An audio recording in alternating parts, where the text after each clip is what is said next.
Yes, welcome to Coffee Experts Club. Ben Clatterbuck. Thank you. Glad to be here. Hey, Also, I brought yeah, some show and tell. shut up. Let's see it. This hit my timeline just a couple days ago from 8 years ago. You ready? I hope it's you in the skinny jeans. Look at that bad boy. Yeah, boy. Was that your art? Yes, sir. Back in the day, 8 years ago. That was the last time you did art, I think, actually. Yeah, pretty much, yeah. That was I it. I was like, man, I forgot about that. I loved pouring latte art so much. am a professional. That's what you just I knew what I was talking about. Oh man, if there's anything I miss about being a barista is the latte art. It was so fun. Really? Is that your thing? That was my favorite thing to ever was latte art. Like I got up there with some pretty difficult designs, and it was always like customers always be like, "Oh my God." I love it. I mean, bro, it's just somebody that does Folgers work the same way though? I mean, could you do it? So like, I don't know if it pours the same way. You know what I'm saying? I'm not sure that works. Oh, it You don't totally use Folgers anymore. That's so 2021. You don't even do that anymore. Yeah, that's cool. So I bet so did you do competitions and stuff too? Did you ever do coffee fest stuff or was it just stuff in-house hanging out? No, I was never really much of a competitive person when it came to latte art. I was always most competitive with myself. And Yeah. like just being like, oh, that was crap. I could do better. I could do better. I could do better. And then yeah, it was mostly just for myself and for the customers. You get that Did you extra $2 tip. did you ever flex on the kids though when we used to do latte art competitions like at Resilient and stuff? Oh Or yeah. was Oh yeah, definitely. A little, they're like, what does Ben know? He's sitting behind sitting behind a computer all day. You're like, let me show you some stuff. no, it's actually when I was back in the days of training, like that was like one of the last things we would do is like training day was like steaming milk and pouring good milk. And I always be like, if you guys get really good, you can end up doing something like this, bloop, bloop, bloop. And they'd be like, oh my God, what? I could No, do bro, that was wasted. You wasted on those kids then because they're brand new. They would have been impressed with me and the suckiness of my art. You know what I'm saying? Like you needed to flex on the barista that's starting to get a little bit too big for his britches, and like starting to talk a little bit of smack when you come in and kind of starting to act like they know all their stuff. And you're like, hey, no sweat. Hey, I'm gonna just make myself a latte real quick. And then show them the leaf, show them how it works. Yep, yep. Oh, the good old days. The good old days. You're like, what, you want to see a panda? No problem. Let me show you this. There's panda. I have a picture somewhere where my wife, when she first started coming, before we even started dating, I had done like a little heart and written her name in it. This is how you won her, huh? This is how you won the girl, huh? That's what started it. She'd come in for the latte art. Soon enough, we're dating, and 9 years later, 10 years later. A house owner, married couple, driving a smart car. Who knew these things were the things that Benji Clatterbuck was going to be the one thrown in the middle of? Oh, good times, good times. I mean, they did call you Benji for a long time, Ben. I mean, even after I got there, Benji was it. Yeah, Benji was my alter ego. Benji was the guy that you met at Denny's at 2 a.m. who'd had 12 cocktails before. It was good and a little rowdy. I love it. Benji was your MySpace profile. Yep. Yep. God, man, that takes me way back. I love it. Well, as we reminisce on Ben's latte art and personality days, alter egos. Last week we talked to CJ McPhail. If you missed Coffee Experts Club, what a good couple of people, CJ and Lens, and I think just absolute ball breakers when it comes to just getting out there and getting in the middle of things and like just pushing and making room and creating something that's special to them, and not taking no for an answer and not taking this is going to be hard for an answer to give up. We talked about it a little bit, but truly so. And it's so crazy now that Ryan Roden is actually a client. So Ryan Roden was my introduction to CJ and Lindsay McPhail before Ryan took over Human Bean Reno, because it was Ryan's brother Jeff who owned Human Bean Reno that passed away. So then when Jeff passed away, Ryan stepped into that seat. But long before he stepped in for Jeff, when Jeff was still on the scene and running Human Bean Reno, Ryan was my contact with CJ and Lindsay. And Ryan had reached out and he'd been a friend for years. And he said, hey, I've got a couple of friends that want to meet and talk coffee. Do you have time to have lunch with me? And I love Ryan. And I didn't know how to tell him no. Like, I'm like, I don't know. I'm not really looking for that because he's like, they want to open coffee here in Southern Oregon. And I'm like, idiots. Like nobody's opening coffee in Southern Oregon. Like this is the crib. This like Dutch Bros, Human Bean, and BlackRock all came out of Medford. Like, what are you going to open? What are you going to open in this town? You know, like, is there? In fact, I sat with them at the table the first time and said, "Are there any more corners available in Southern Oregon?" Like I mean, when you have three large brands like that, like real estate is a real thing. I mean, And it's not like it's a huge city either. no, it's not. And I mean, it's a set of towns. It's like the Tri-Cities, you know, because we've got Medford and Ashland and Grants Pass, you know, that are kind of spread out a little bit more than Tri-Cities, but like still three decently sized towns. And then some smaller towns kind of sandwiched in between. But still, we're not talking about a metropolis. You know, we're talking about a small area. You know, less than 500,000 people. You know, and so I think thinking through and how does everything fit. And so when Ryan said, "Hey, we meet with this couple and talk to them coffee about Southern Oregon," I'm like, damn it, like not. I don't really want to, but yeah, how can I tell Ryan no? And then I sat down with them, and I think that day I alluded to it on the call, but like I just was not feeling it. Like I just, you know our lives, like with collab team, like we're already so tight, like on like meeting with clients and meeting clients' needs and client meetings and like just the day-to-day operations. You know, if you're running operations for a business and you're watching this, for the collab team, we're running operations for 15 businesses at the same time, you know. So imagine everything that you're undergoing and then mushroom that out that many different ways. So there's just a lot in the day-to-day. So I'm sandwiching this lunch in between two meetings, you know, and I'll never forget, we sat down at Chipotle, and we're at one of the back tables, and like there was just an immediate, I just liked the people, you know. So then my heart's starting to feel bad for them. I'm like, oh man, they don't know what they're doing. You know what I mean? Like I like these people, they don't know what they're doing. So I remember that day leaning in even a little harder than I normally would, on like really drilling on the things that I was concerned about. And they just had this resiliency about them, just this like wouldn't say no, like wouldn't back down. And then they start telling me I started putting together who they really were. You know, they'd done other really big things in our area before. You know, they had kicked off Sparrow, the Sparrow Academy, not Sparrow Academy. That's a great part of a Netflix show right now, but it was Sparrow Club, which was for children with disabilities within schools, and kids actually do fundraisers to help kids within their schools that have learning like disabilities, mentally handicapped, or you know, autism or different things like that. And this huge organization that's come up in Oregon, they were the first ones. They were the ones that started it. You know what I mean? And then they did this thing called Barnstormers, where they started this essentially like this antiques expo at the expo every single year. That's like one of the biggest events that happens all year round now, where like and they sold that off, you know. So they've done, and then they were on that show on HGTV, that Move That Bus, that Extreme Home Makeover.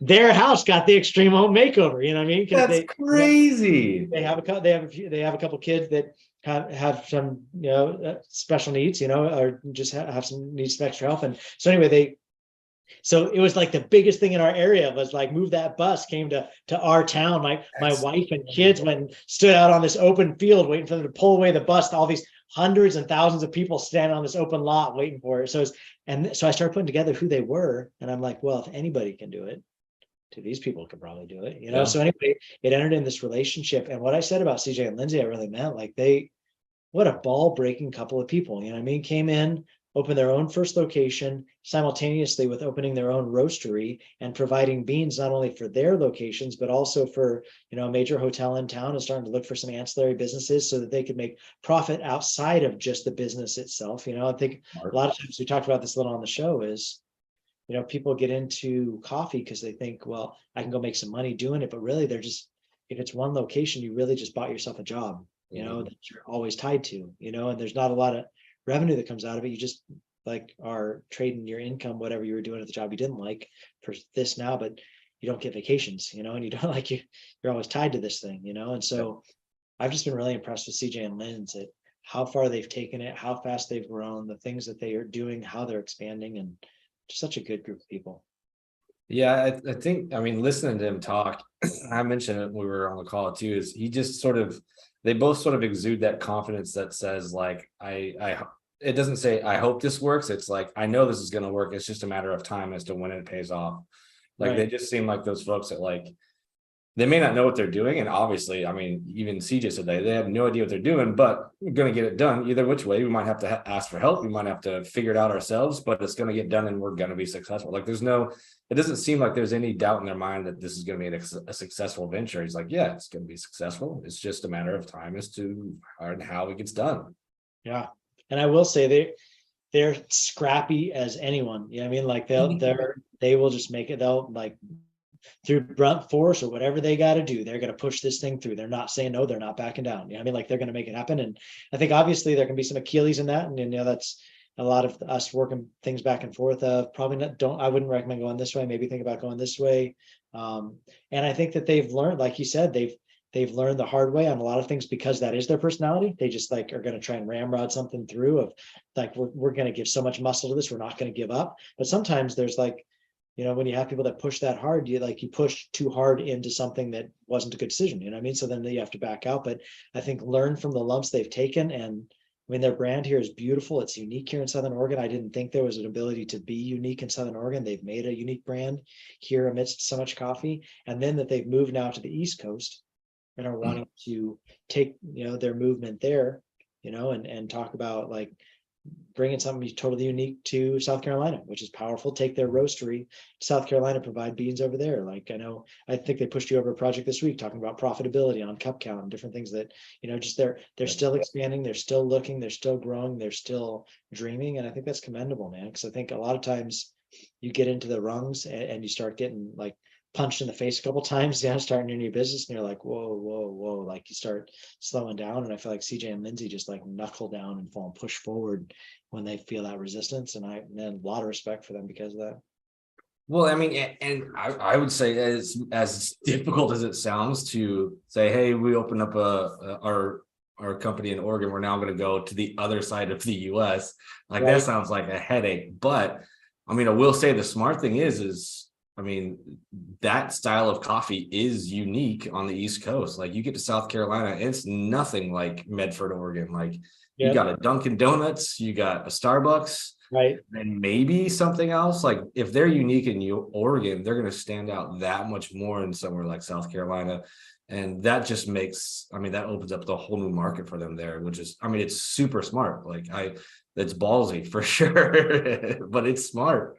Yeah. And I mean, that was some of the stuff, you know, as they pushed over sites for you and I to look at and talk to them about and different things. And like, even like considering, do we do a location next to this, you know, big chain coffee known brand, you know what I mean? And us thinking, well, the thing you got going for you is that customer is probably not your customer. You know what I mean? Like you're unique, like what you're bringing is different than what that big, you know, box chain is doing.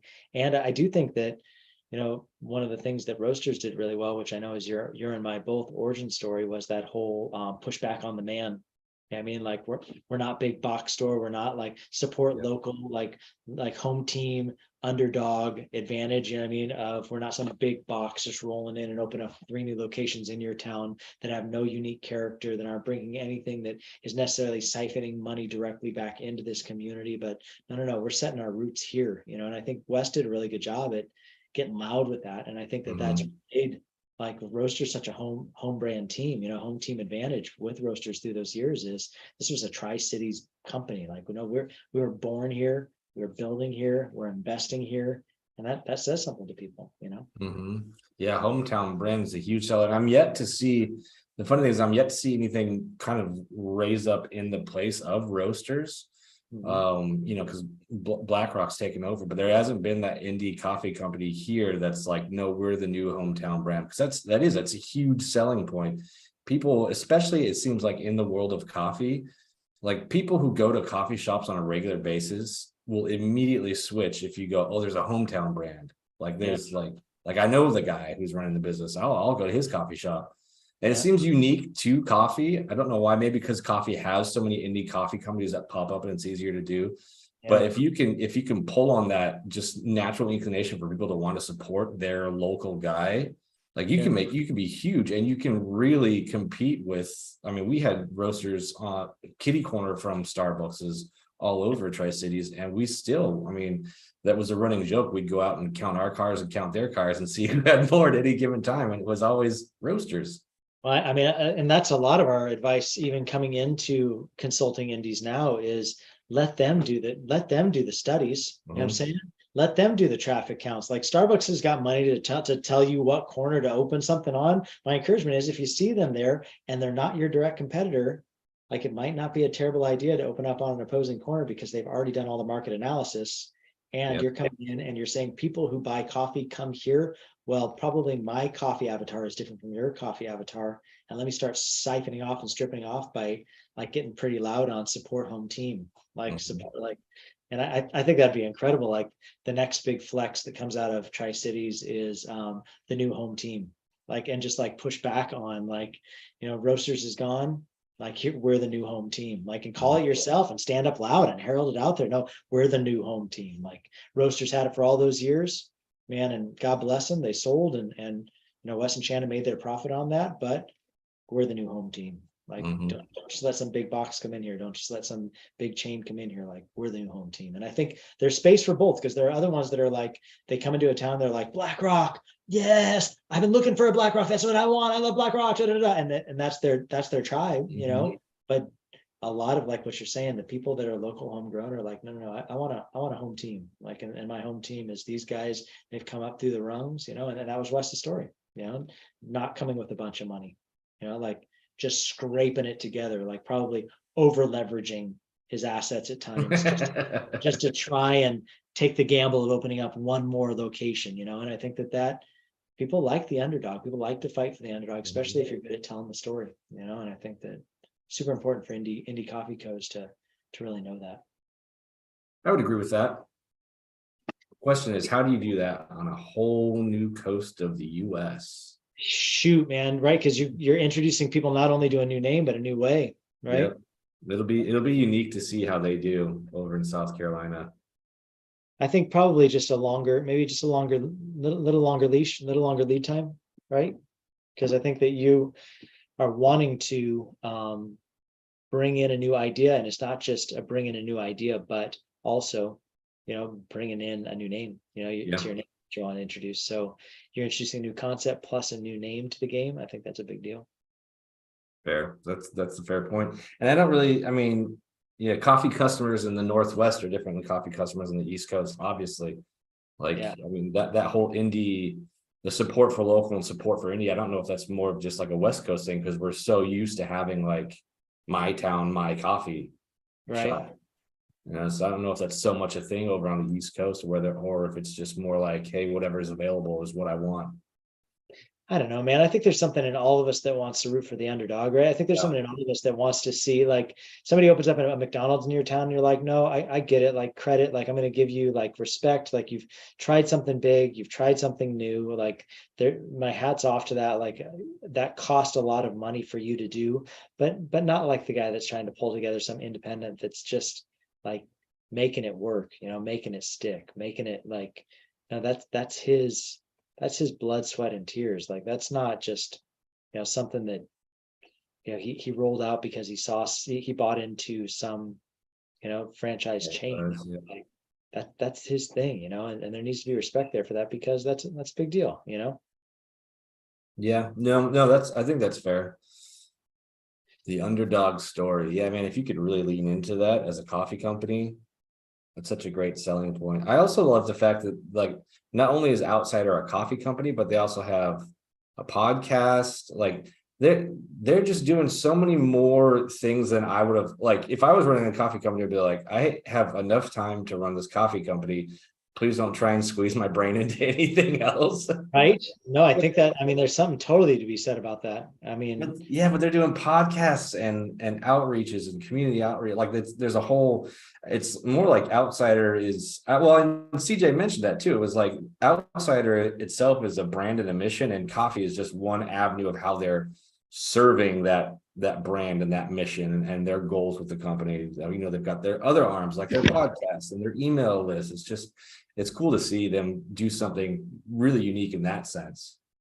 yeah, I mean, so cool in ways that it's not just your traditional mom and pop's coffee shop. I mean, like it's like they're doing something. They're doing something that's big, something that's special. And I think that that's the cool thing to get behind, is when it's like these people aren't just trying to make a buck off and there's nothing bad to be said about people that are trying to make money off of making coffee. Like that's fine, but these people are trying to use coffee as a platform to influence the world. So yes, they're going to bring excellent coffee, and yes, you're going to get it at a high quality, and yes, it's going to be fast. You know what I'm saying? But it's also just the beginning of the conversation. The conversation is, as you come around and we start having more conversations with you, just like you were saying, their tagline of how do we awaken the greatness in you? Like, how do, like reject the idea of you have to fit in, refuse to fit in. I think that's their whole thing of, you are uniquely you and you bring something unique to this world. Let's help you to awaken that. Let's help you find what that is. And for them, they've done coffee to do that. So That's cool. yeah, I thought I'd bring this up because we're talking about it so much. Indie is something that we've been working on at the CoLab team, Indie Coffee Coalition. indiecoffee.co is how you'll find that. But essentially just helping independents, right? Independent coffee. Like, we're looking for the indies out there to help them with, their energy drink. There's a cost that can be realized, right? If you can realize that you make money two different ways. It's either by growing your traffic count, or it's about dropping the costs of established traffic count, right? Like, so you've grown all this here, but if your costs are good or equally rising and your percentage delta is small, then you have to keep growing to such large amounts before you really start seeing any kind of revenue. But if you can establish an established traffic count, and then sure, keep growing it, but realize you can actually start working the other lever down as well, then you start creating a delta between the two that actually is how you make money. And I think that one of the best ways we found for people to do that is by creating your own energy drink, creating your own frat mix, like cheaper beans, like all these different things are ways that you can cut costs. But the way that we're doing it with Indie is we've helped brands create their own energy drink, create their own frat mix. And so we just thought, why not have our own that we're able to offer to you? Because a lot of times there's a lot of money that goes into that up front.